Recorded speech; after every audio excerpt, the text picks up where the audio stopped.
بسم الله الرحمن الرحيم وبه نستعين ثم الصلاة والسلام على سيدنا ونبينا أبي القاسم المصطفى محمد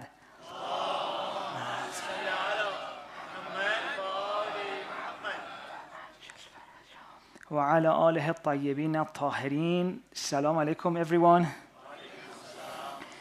How are you feeling? We're all good? Settled down? So nice to see you. There's usually a few people here, they hide, but we love them.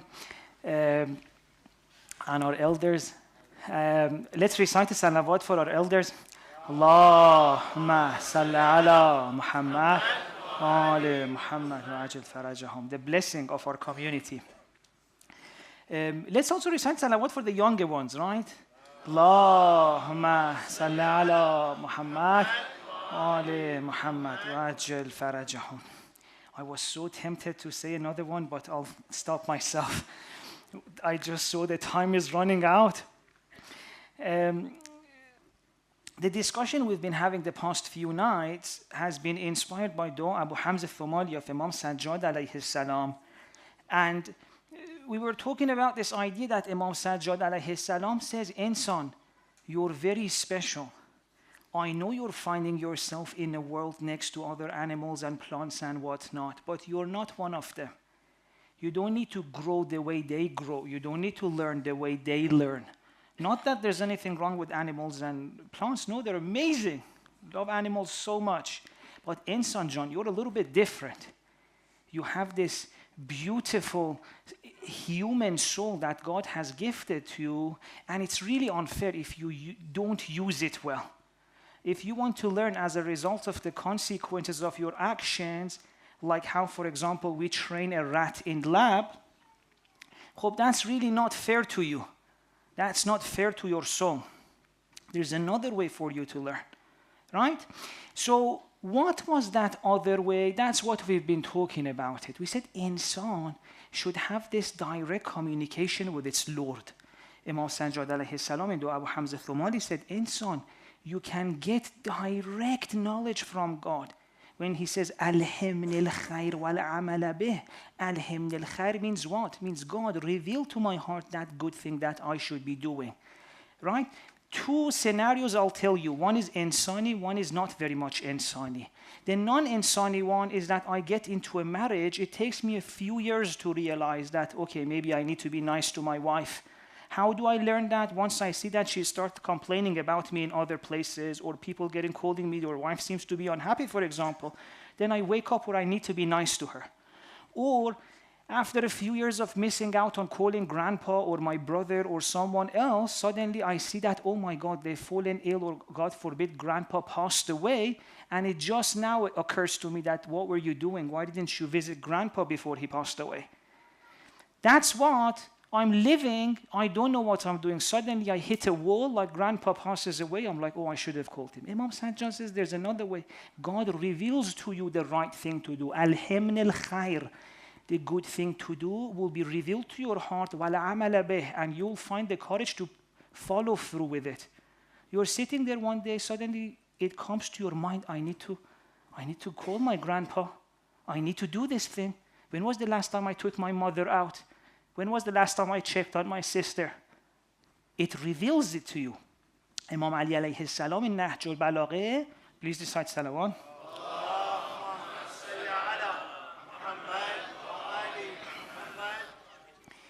Imam says God has people, najahum fi fikrihim. God talks to them in their own thoughts. It's so powerful. Imam alayhi salam Nahjul Balagha. What does that mean? It means God puts these thoughts into your head. Hala, this is the insani way to live. And honestly, I'm not exaggerating. I've seen this in my life, the life of people around me. I've seen people who live like that. Suddenly, a whole thing comes to their mind. And it's not that anyone who does that is special. The way we were tricked is that they say, baby, that masalan scholar was so special, this happened for him. Imam Sajjad says, no. Every insan should live like this.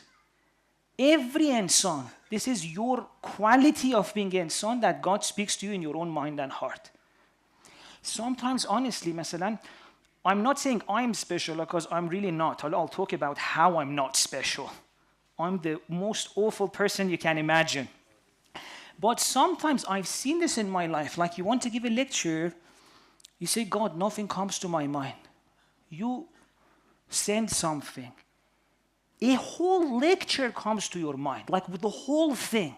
This is where you start, this is where you go, and finish there. And sometimes, مثلا, afterwards, we're in the car, my wife says, by the way, this one you mentioned today was new. I hadn't heard it because she's seen all of my lectures. And I'm like, that one was new for me too. I hadn't heard that one. It just occurred to me on that moment. Hala, if you for 1 second feel I'm trying to say I'm special, oh, you have to see me at home, how terrible I am. No, I'm saying this is insan. You're meant to live like this. Insan, Imam Sajjad says, God talks to you in your own mind. Imam Hussein in Dua Arafah mentions 5 ways in which God speaks to you in your own life. And then it's so beautiful in Dua Arafah, Imam Hussein says, God is waiting when a child is born. God keeps showing them love. Sends people to show love to them. And it's so interesting. It says, till you reach that place where your fitra and aql is complete and God can talk to you directly. It's so powerful. In other words, Imam Hussein alayhi salam in Dua Arafah says, when you're a child, little tiny baby, you can't communicate with God. You wouldn't be able to understand words or these thoughts. So God sends people to take care of you. Sends mommy, sends aunt, sends grandpa, go show love, do this, do that.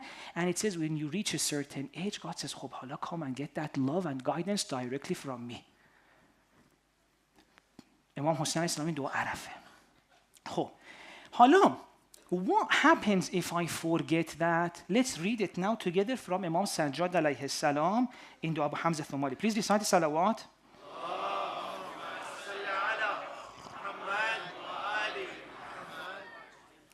I'm tempted to drink my water like this, get to pour some water on this time and make it stop.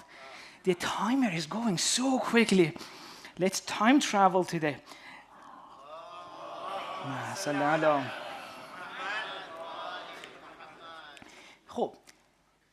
Now, before I read the line, let me just prepare it. I say, Sheikh, if we're insan, if I'm an insan, this special thing, if I'm not an animal, then how come we're living such terrible lives? All of us are, no judgment. We're all in this together, although some of you are way better than us, no doubt. Why is it that sometimes I get angry and I hurt even my loved ones? Why is it that I commit sins that I am ashamed of, even my family members knowing? What is it that I have done things in my life that I don't want to remember them myself? You said I'm an insan or special connection to God and all of that. So how come I've done these things? How come I have done some awful things I don't want even, for example, my brother to find out? Imam Sajjad explained why did this happen to us. He says, أدعوك يا سيدي بلسان قد أخرسه ذنبه. I call to you, my master, Imam Sajjad is calling the God, بلسان, with a tongue, قد أخرسه ذنبه, that its sin has made it voiceless. I am calling you, my Lord, with the tongue that has become mute as a result of its sin. Allow me to open this phrase up a little bit. It's not as easy to get it. Imam Sajjad says, we have this divine thing within us. God says, وَنَفَخْتُ فِيهِ مِنْ ruhi. I've blown into every single one of you from my spirit. You're insan, you're that special. Hope. That divine nature you have within, that ruh that God said I gave into all of you, it wants to communicate. It wants to manifest itself. But Imam Sajjad says there's a sin that if you commit, that divine nature of you becomes mute. It can't communicate. This is not physical not being able to speak. That has nothing to do with this. But masalan, if I physically couldn't speak, what would happen? There's ideas in my mind that I cannot communicate. I maybe have to write it. Voiceless means that what? I want to share something, I'm not able to. Hope that's a health condition. That has nothing to do with this. Now, here Imam Sajjad is saying, baby, my soul wants to say things, do things, but it cannot communicate. How does a soul speak? How does that divine nature speak and manifest? Through your actions and qualities. حالا Imam Sajjad says, as a result of this one sin, there's a sin we'll talk about, your divine nature cannot manifest itself through your qualities and actions. بِلِسَانٍ قَدْ أَخْرَسَهُ ذَنْبُهُ. So it is true that I'm divine. And oh God, that divine soul within me. But it can't come out. I still act like an animal. I get angry. I have these weird desires. I look down at people. I bring down even my friends. I'm jealous at others, for example, this and that. These are all things which are not worthy of my divine nature. Because in every moment that I do one of these, Imam says that divine soul of me has not managed to manifest itself. حالا what is this sin that does that? بِلِسَانٍ قَدْ أَخْرَسَهُ ذَنْبُهُ. You give this to any religious person, he says, oh, see, told you. You have been lying, you have been backbiting, you missed your prayer, that's why this happened to you. Nah, it doesn't say dhunub. It says dhanb, it's singular. There is this one sin that if I do, all the other sins are symptoms of that. It's not that lying, backbiting, not praying are not important. Anyone who says that, what do we do with them? Yellow card. Anyone who said, Sheikh said sins are not bad, yellow card. All sins are bad, but Imam Sajjad says every other sin is a symptom of this major sin. Masalan, if it was on Twitter, they would call it the mother of all sins. You know how they say the mother of all talk shows or whatnot? This one foundational sin is what it can show itself in a million ways.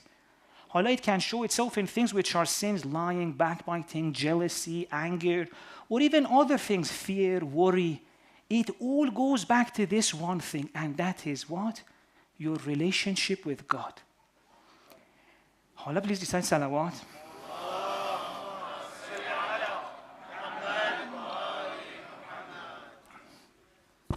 Now, the problem we have, please, this next 15 minutes, give me your best attention. We're trying to make a paradigm shift so that we can live as an insan the way Imam Sajjad wants. Maybe the problem we have is that some lovely people with good intention have messed us up. They wanted us to stop sinning. Masalan, they didn't want me to, backbite. They didn't want me to have, masalan, a lustful relationship. They said, how can I stop this person from sinning? They messed up my relationship with God to achieve this goal. They told me things about God to stop me sinning, and maybe they managed to stop me from that sin, but messed up my relationship with God, and that's going to lead to a million other sins. Why? Because they were facing my issue at symptom level. Imagine I have a spot on my face. Instead of seeing what's wrong in the body that's creating this the spots, someone keeps giving me a cream for this. Hope you fix this one's going to come from here. You fix this one's going to come from here. By the way, learn from experience, right? So, if you want to address sins and through that damage someone's relationship with God, you may stop this one sin, which nowadays you can't even stop this one sin. But you have messed this person up for life. Because Imam Sajjad says it is that relationship with God that allows your divine nature to come into your life. Let me give you an example. This is one my teacher shared. He said we were sitting down, and actually let me share another one. That one maybe we can keep it for another day. Let me give you another one. There was this kid who said, I'm finding it difficult to be modest in my gaze. We know what I'm talking about, right? I'm finding it difficult to be modest in my gaze. This person gave an advice to him. Okay, ببین, حالا مثلا he has a good intention, but he's messing this kid up.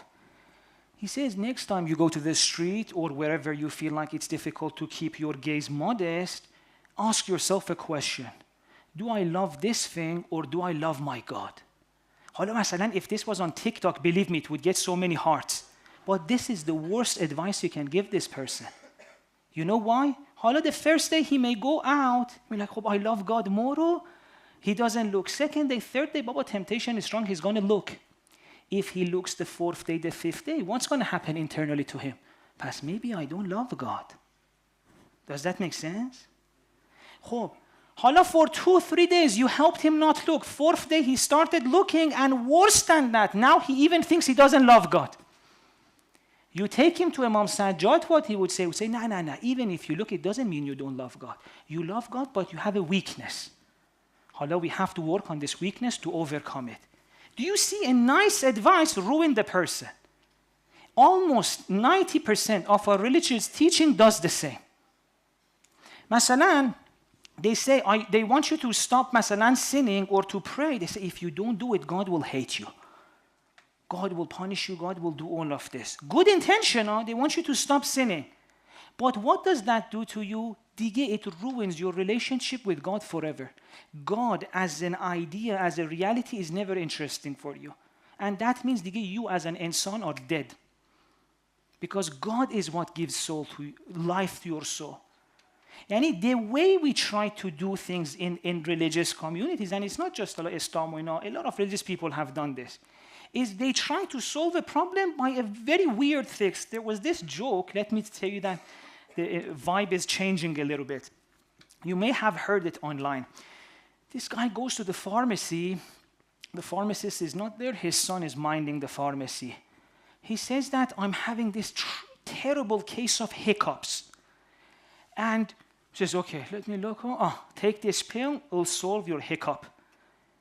A few hours later, the dad comes, the actual pharmacist. He comes and he sees there's this guy holding this, these light posts, these lamp posts, holding it so tight, his face is red. He goes inside the shop and he's asked his son, what's happened? What's this guy? He said, yeah, it's a guy who had a hiccup and I sorted him out. I gave him a pill. He says, what did you give him? He said, I gave him a laxative. He says, laxative for hiccups? He says, yes. Al-on, he is so scared he may make a mess in his pants. He's not having any hiccups anymore. Yes, mashallah, you succeeded. There's no more hiccups, at least for now. But poor thing, look at his face. Yes, for 2-3 hours, Alon, this guy doesn't have hiccups. But you messed him up. Even in this case, I'm sure in 10 minutes, the hiccup's gonna come back. I'm saying this technique of ruining people's relationship with God to stop them from one sin, it's exactly like this. You stop them from sinning for temporarily, but for the rest of this person's life, God is never interesting to them. Please recite the salawat.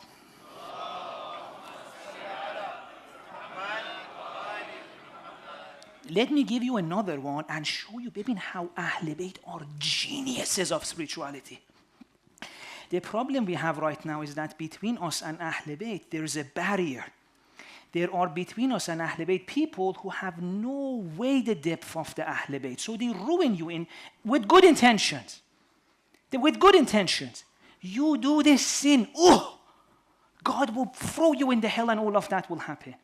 Allah, Ahl Bayt, it's not like Ahl Bayt want people to commit sin. Ahl Bayt help you remove sin in another way and keep your relationship with God. And let me give you an example from the Abu Hamza Thomali. The person tells you, I actually saw a post on Instagram recently, someone said this, that if someone was next to you, would you have committed this sin that you're doing right now? You must have seen posts like this. The person says, on this website you're watching, if someone was sitting next to you, would you watch that? And you're like, obviously no, I'm not an idiot. I even have this weird folder in my computer that no one knows about. I says, do you think that God is worth less than that stranger to you? And then the person is like expecting us to say, wah. Tomorrow I don't watch. Baba, do you know what you're telling this person? You're telling this person that the reason you watch this website when no one is there is that you care about God less than you care about strangers. Whereas Imam Sajjad says that's not the case. Let me read from you from Dua Abu Hamza Thomali. Imam says, فَلَوْ اطَّلَعَ الْيَوْمَ عَلَى ذَنْبِي غَيْرُكَ مَا فَعَلْتُهُ God, if anyone other than you knew what I'm doing at that moment when I'm committing a sin, I wouldn't have done it. But it's so interesting. وَلَوْ خِفْتُ تَعْجِيلَ الْعُقُوبَةِ لَاجْتَنَبْتُهُ. And I had this fear that the punishment would come right at this moment. I wouldn't have done it. Hold on, this is the beautiful part. لَا لِأَنَّكَ أَحْوَنُ النَّاظِرِينَ إِلَيَّ. Not because I care about you less. But why? بَلْ لِأَنَّكَ يَا رَبِّ خَيْرُ السَّاتِرِينَ وَأَحْكَمُ الْحَاكِمِينَ.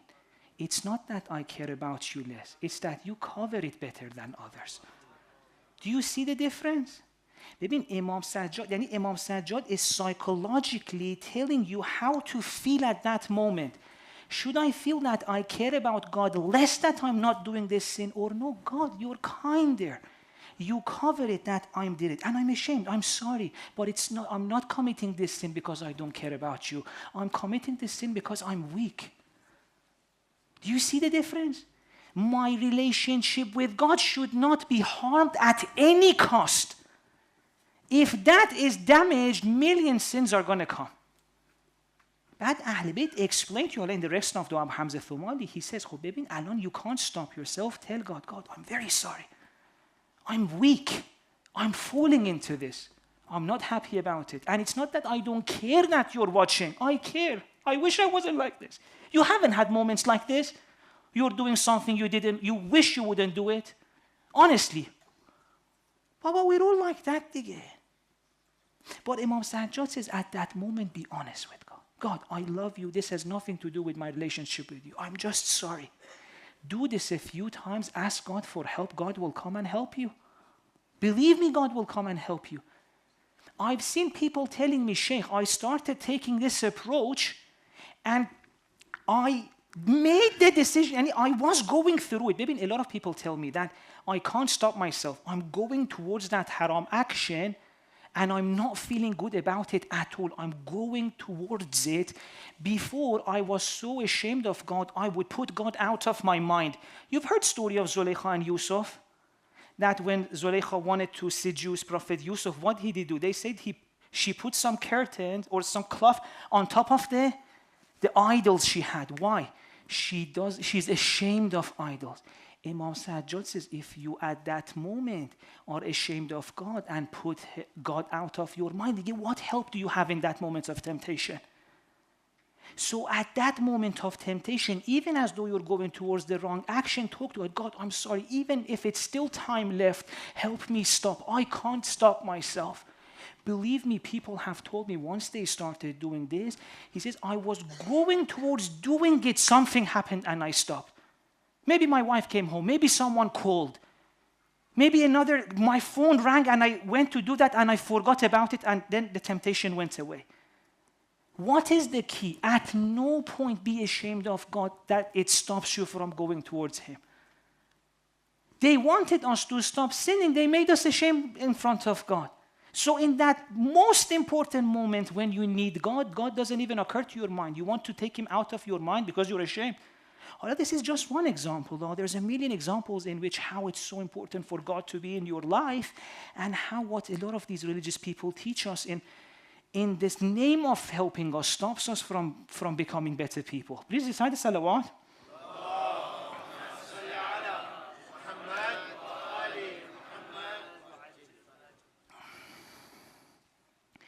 This dua.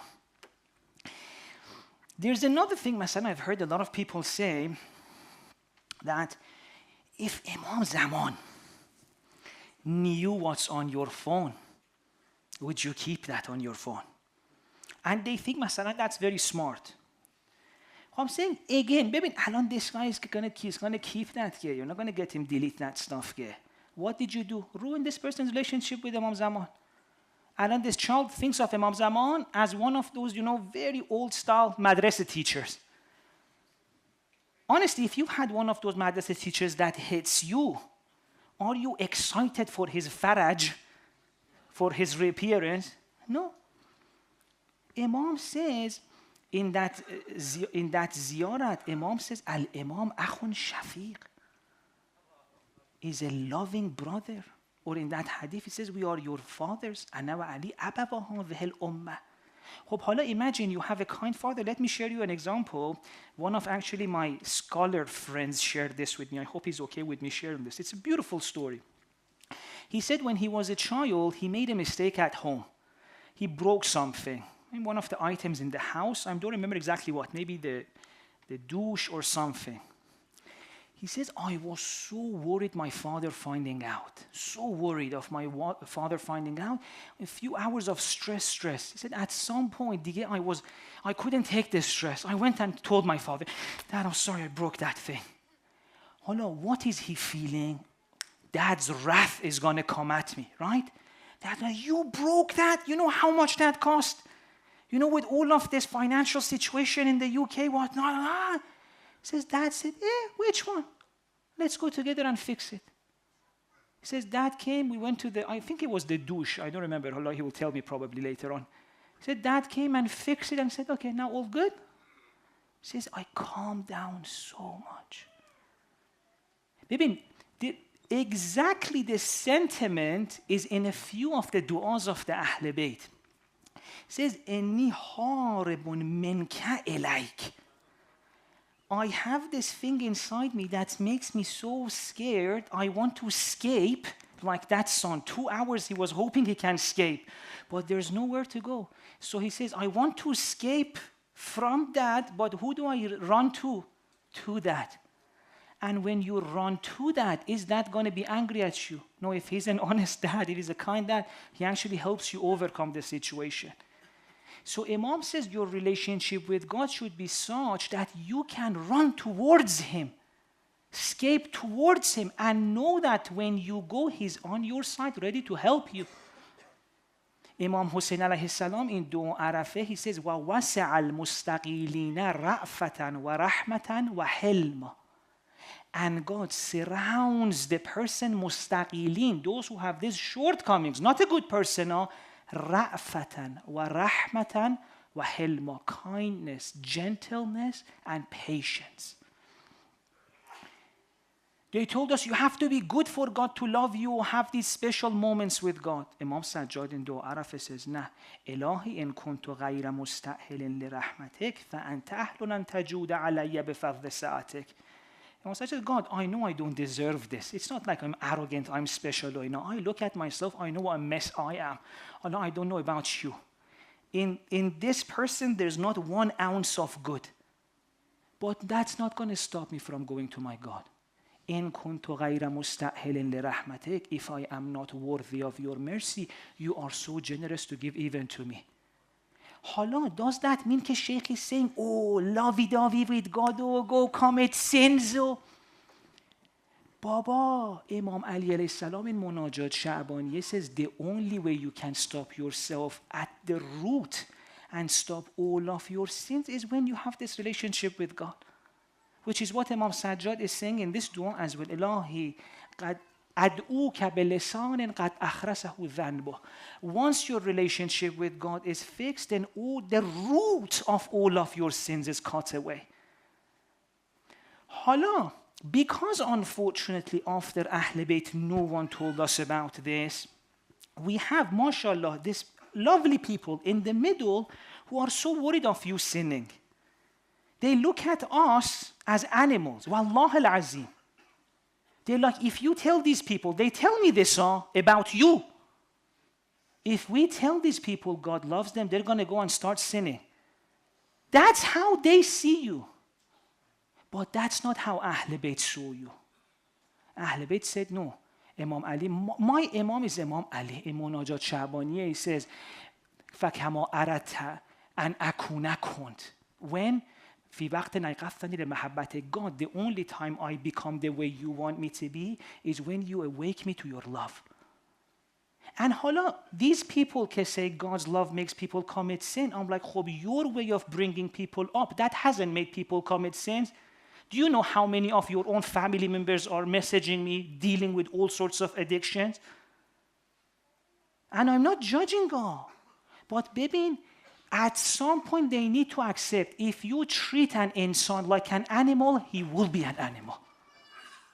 But once you treat an insan like an insan, it will be an insan.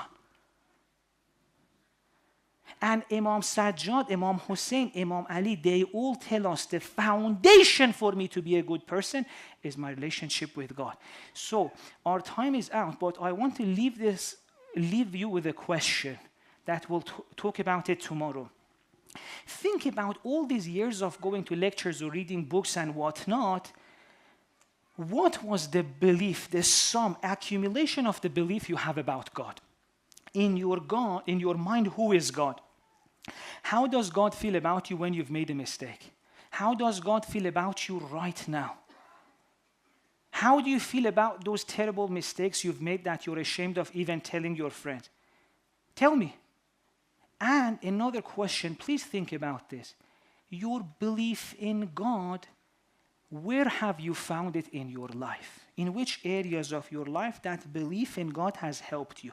Think about it. Tomorrow we'll continue. Tell me, in your self-esteem, what impact did it have? In your worries, in your fears, in those moments of insecurity, in those moments of, fights, in that moment of fighting temptations. Did it come to help you in those moments or not? And inshallah, tomorrow we'll continue. Let's recite a salawat for all the lovely souls who have passed away right now. And number 2, for all the people who are right now going through challenges and they feel like there's no hope for them. Let's pray that inshallah they find hope in their heart with the salawat.